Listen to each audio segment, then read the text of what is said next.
When the brain perceives danger, a stress response is activated. This is a universal primitive response that helps protect us from danger. It's designed to help us survive. You're likely familiar with parts of that stress response known as fight, flight, and freeze. These require us to either stay still, to run, or to fight.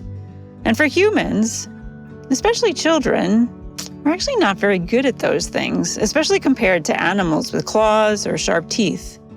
But you may not have heard that we have another stress response that really relies on our strengths, our brains, and each other. What we do in most circumstances is we actually reach out to others when things get tough. This is called the affiliate response. In fact, it's the biology of connection. Children primarily seek support from safe, stable, and nurturing caregivers or other trusted adults. They ask or even cry for help and look and listen for signs that they'll be supported. When children find adults to help them, their stress decreases and they feel better. They can go back to playing, learning, developing.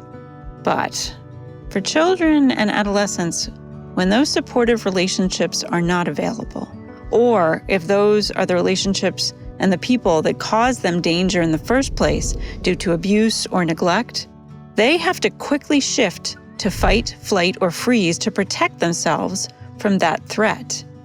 This sends the brain into survival mode.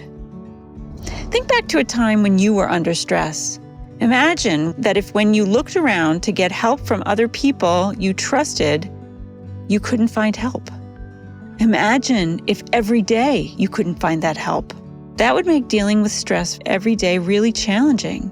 Instead of having a caregiver to help you and shut down your stress response, it would just get worse and worse. Prolonged stress and that constant need to be in freeze, fight, or flight can then become toxic, which can negatively affect the developing brain and body.